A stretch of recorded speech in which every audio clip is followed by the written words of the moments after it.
ପିଲାମାନେ ଆଜି ଆମେ ଜାରଣ ବିଜାରଣ ବିଷୟରେ ପଢ଼ିବା। ଆମେ ପୂର୍ବରୁ ଜାରଣ ବିଜାରଣ କହିଲେ କ'ଣ ବୁଝୁଛନ୍ତି, ଜାରଣର ସଂଜ୍ଞା କ'ଣ ତାହା ପଢ଼ିଥିଲେ।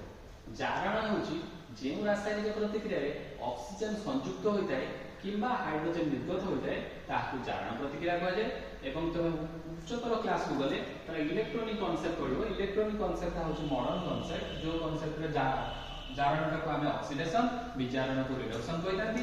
ତେଣୁ ତମେ ଉଚ୍ଚତର ଶ୍ରେଣୀକୁ ଗଲେ ଏ ଯେଉଁ ଅକ୍ସିଜେନ ସଂଯୁକ୍ତ ହେଉଛି, ହାଇଡ୍ରୋଜେନ ନିର୍ଗତ ହେଉଛି, ତା ସହିତ ଆଉ ଗୋଟେ ଇଲେକ୍ଟ୍ରୋନିକ କନସେପ୍ଟ ପଢ଼ିବ। ଇଲେକ୍ଟ୍ରୋନିକ କନସେପ୍ଟଟା ହେଉଛି ଯେଉଁ ରାସାୟନିକ ପ୍ରତିକ୍ରିୟାରେ ଅକ୍ସିଜେନ ସଂଯୁକ୍ତ ହୋଇଥାଏ କିମ୍ବା ହାଇଡ୍ରୋଜେନ ନିର୍ଗତ ହୋଇଥାଏ କିମ୍ବା ଇଲେକ୍ଟ୍ରନ ନିର୍ଗତ ହୋଇଥାଏ ତାହାକୁ ଆମେ ଅକ୍ସିଡେସନ ପ୍ରତିକ୍ରିୟା ବା ଜାରଣ ପ୍ରତିକ୍ରିୟା କହିଥାନ୍ତି। ତେଣୁ ଇଲେକ୍ଟ୍ରୋନିକ କନସେପ୍ଟ ପରବର୍ତ୍ତୀ ସମୟରେ ଆମେ ହାୟର କ୍ଲାସକୁ ଗଲେ ସେ ବିଷୟରେ ପଢ଼ିବା। ଏଠି ଆମେ ଆଡିସନ ଅଫ ଅକ୍ସିଜେନ କିମ୍ବା ରିମୁଭାଲ ଅଫ ହାଇଡ୍ରୋଜେନ, ଅକ୍ସିଜେନ ସଂଯୁକ୍ତ ହେଉଛି କିମ୍ବା ହାଇଡ୍ରୋଜେନ ନିର୍ଗତ ହେଉଛି ତାହାକୁ ଆମେ ଜାରଣ ପ୍ରତିକ୍ରିୟା କହିଥାନ୍ତି। ତାର ଗୋଟେ ଉଦାହରଣ ଆମେ ଏଠି ଦେଖିବା। ଏଠି ଆମେ କ'ଣ କରୁଛନ୍ତି ଦେଖ, କପର ଗୁଣ୍ଡ ଆମେ ନେଇଛନ୍ତି ଗୋଟେ ଛୋଟ ଗୋଟେ ଚିନାମାଟି ପାତ୍ରରେ କପର ଗୁଣ୍ଡ ନେଇକି ତାକୁ ବୁନସେନ ବର୍ଣ୍ଣର ସାହାଯ୍ୟରେ ଆମେ ଉତ୍ତପ୍ତ କରୁଛନ୍ତି। କପର ଗୁଣ୍ଡକୁ ପ୍ରଥମେ କପର ଗୁଣ୍ଡଟା ଯେତେବେଳେ ଦେଇଥିବା କପର ଡଷ୍ଟ ତାର ରଙ୍ଗ ହେଉଛି ବାଦାମୀ ରଙ୍ଗ। ତାକୁ ଯେତେବେଳେ ଆମେ ଉତ୍ତପ୍ତ କରୁଛନ୍ତି ଆମେ ଜାଣିଛନ୍ତି ଯେକୌଣସି ପଦାର୍ଥକୁ ଆମେ ଯେତେବେଳେ ଉତ୍ତପ୍ତ କରନ୍ତି ତାହା ଅକ୍ସିଜେନ ସହିତ ରାସାୟନିକ ପ୍ରତିକ୍ରିୟା କରିଥାଏ। ବର୍ତ୍ତମାନ ଆମେ ଦେଖ ଏଠି ଅକ୍ସିଜେନ ସହିତ ରାସାୟନିକ ପ୍ରତିକ୍ରିୟା ଯାହା ଯେକୌଣସି ପଦାର୍ଥକୁ ଆମେ ଜଳାନ୍ତି ସେ ଅକ୍ସିଜେନ ସହିତ ରାସାୟନିକ ପ୍ରତିକ୍ରିୟା କରିଥାଏ। ସେଭଳି କପରଟାକୁ ଯେତେବେଳେ ଆମେ ଜଳାଉଛନ୍ତି ସେ ଅକ୍ସିଜେନ ସହିତ ରାସାୟନିକ ପ୍ରତିକ୍ରିୟା କରୁଛି ଏବଂ କ'ଣ ଉତ୍ପନ୍ନ ହେଉଛି ନା କପର ଅକ୍ସାଇଡରେ ପରିଣତ ହେଉଛି ସେ, ଏବଂ କପର ଅକ୍ସାଇଡର ରଙ୍ଗଟା ହେଉଛି କଳା। ବର୍ତ୍ତମାନ ପ୍ରଶ୍ନ ଆସିବ ସେ ଯେଉଁ ରଙ୍ଗ ପରିବର୍ତ୍ତନ ହେଇଗଲା, ରଙ୍ଗ ପରିବର୍ତ୍ତନ ଯୋଗୁଁ ତାହା କପର ଅକ୍ସାଇଡରେ ପରିଣତ ହେଇଛି ବୋଲି ଆମେ ଜାଣିପାରିବା। ସେ ଯେଉଁ ପଦାର୍ଥଟିକୁ ଦେଖିକି ତ କପର ଅକ୍ସାଇଡ ଆମେ କହିପାରିବାନି। ଏଠି ବାଦାମୀ ରଙ୍ଗଟା ଯେତେବେଳେ ଉତ୍ତପ୍ତ କଲା ପରେ କଳା ରଙ୍ଗରେ ପରିଣତ ହେଇଯାଉଛି, ସେଇଠୁ ଆମେ ଜାଣିଲେ ତାହା କପର ଅକ୍ସାଇଡରେ ପରିଣତ ହେଇଯାଇଛି। ତେଣୁ ଏଠି ଏକ ଅକ୍ସିଜେନ ସଂଯୁକ୍ତ ହୋଇଛି, ତେଣୁ ଏହା ଏକ ଜାରଣ ପ୍ରତିକ୍ରିୟା। ସେଇଭଳି ଭାବରେ ପୁନର୍ବାର ଯଦି ଏଇ ଯୋଉ କପର ଅକ୍ସାଇଡ ଉପରେ ଆମେ ଉତ୍ତପ୍ତ ହାଇଡ୍ରୋଜେନ ଗ୍ୟାସକୁ ପ୍ରବାହିତ କରାନ୍ତି ତାହେଲେ ସେ କପର ଅକ୍ସାଇଡ ପୁନର୍ବାର କପରରେ ପରିଣତ ହେବ। ତାହେଲେ ଏଠି କ'ଣ ହେଲା ଦେଖ, ଏଠି ଅକ୍ସିଜେନ ନିର୍ଗତ ହେଇଛି, କପର ଅକ୍ସାଇଡଟା କପରରେ ପରିଣତ ହେଇଛି, ଏଠି ଅକ୍ସିଜେନ ନିର୍ଗତ ହେଇଛି। ତେଣୁ ଏଇ ଯୋଉ ଅର୍ଧ ପ୍ରତିକ୍ରିୟା ଏହା ହେଉଛି ବିଜାରଣ ପ୍ରତିକ୍ରିୟା।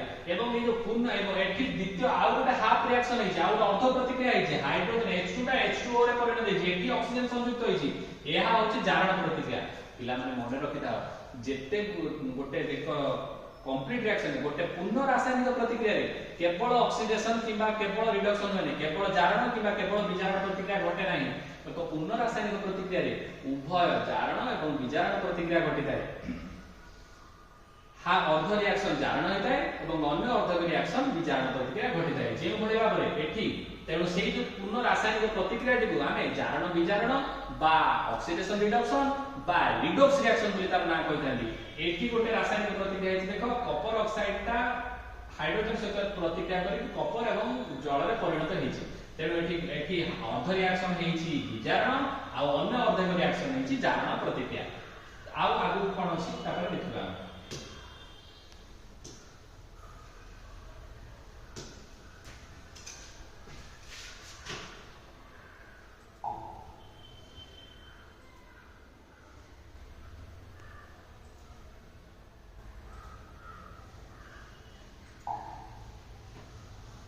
এইটা দেখো পিলাମାନେ বর্তমান আমি এক পূর্ণ রাসায়নিক প্রতিক্রিয়ারে কিভাবে জারণ আর বিজারণ প্রতিক্রিয়া ঘটুছি তার এক উদাহরণ পূর্বରୁ লেখিকি রখিଥିଲି, তেଣୁ সহজে তোমাকে দেখাইয়া ପାଇଁ সেটা দেখাই দেই পাରୁছি। এটি বর্তমান দেখো কপার অক্সাইডটা পরিণত হইছি কপারে যে এবং হাইড্রোজেনটি পরিণত হইছে হাইড্রোজেন গ্যাসটা জলরে পরিণত হইছি। তেণু এইটা গোটে হাফ রিঅ্যাকশন, এইটা গোটে হাফ রিঅ্যাকশন। এই যে হাফ রিঅ্যাকশনটা হচ্ছে তোমার হাইড্রোজেনটা জলরে পরিণত হইছি, অক্সিজেন সংযুক্ত হইছি ঠিক। তেণু এটা হচ্ছে বিজারণ প্রতিক্রিয়া, এটা কপার অক্সাইডটা কপারে পরিণত হইছি, এটি অক্সিজেন হরাইছি। তেণু অক্সিজেন হরাইছি এটা বিজারণ, এটি অক্সিজেন সংযুক্ত হইছে এটা হচ্ছে জারণ। H2 টা জলরে পরিণত হইছি, এটা হচ্ছে জারণ প্রতিক্রিয়া। এটি কপার অক্সাইডটা কপারে পরিণত হইছি, এটা হচ্ছে অক্সিজেন হরাইছি, তেণু এটা হলো বিজারণ। উপরটা হলো জারণ, অক্সিজেন সংযুক্ত হইছি, দ্বিতীয়টি হচ্ছে বিজারণ, অক্সিজেন এটু নির্গত হইছি। তেণু এটি ସବୁବେଳେ কিয়ে জারিত হচ্ছে এবং কিয়ে বিজারিত হচ্ছে, কিয়ে রিডিউসিং এজেন্ট আর অক্সিডাইজিং এজেন্ট সেটা আমি জানি পারিবা তার প্রতিকারক পার্শ্ব। এটি প্রথম ক্ষেত্রে দেখো ইয়ে হাইড্রোজেন সহিত অক্সিজেন সংযুক্ত হইছি, তেণু হাইড্রোজেন নিজে জারিত হইছি। এবং এটি কপার অক্সাইডটা কপারে পরিণত হয়েছে বিজারণ প্রতিক্রিয়া ঘটিছি তেণু ইয়ে নিজে বিজারিত হয়েছে हाँ मन रखी था समझ जारक तेणु ये हूँ गोटे जारक ये हाइड्रोजन टा हूँ गोटे विजारक जारक निजे विजारित हुए विजारक निजे जारित हुए reducing agent will be oxidized oxidizing agent will be reduced तेणु अन्य एक उदाहरण आमे नबा जिंक ऑक्साइड कार्बन सहित जेतेबेले प्रतिक्रिया करूची सेतेबेले तार परिणत होची जिंक एवं कार्बन मोनोऑक्साइड रे परिणत होची जिंक ऑक्साइड टा जिंक रे परिणत होची कार्बन टा कार्बन मोनोऑक्साइड रे परिणत होची एटी जिंक ऑक्साइड टा जिंक रे परिणत होची एटी पिला माने देखो ऑक्सीजन ये हरैची तेणु ये ऑक्सीजन जेतु हरैची तेणु जो प्रतिक्रिया टा होची विजारण प्रतिक्रिया प्रथम क्षेत्र में कार्बन टा ऑक्सीजन ग्रहण करिछि ऑक्सीजन एटी संयुक्त होइछि तेणु एटा होछि जारण प्रतिक्रिया तेणु जे जारण प्रतिक्रिया एटा होछि विजारण प्रतिक्रिया तेणु विजारण प्रतिक्रिया घटिछि माने ये निजे होछि गोटे भलो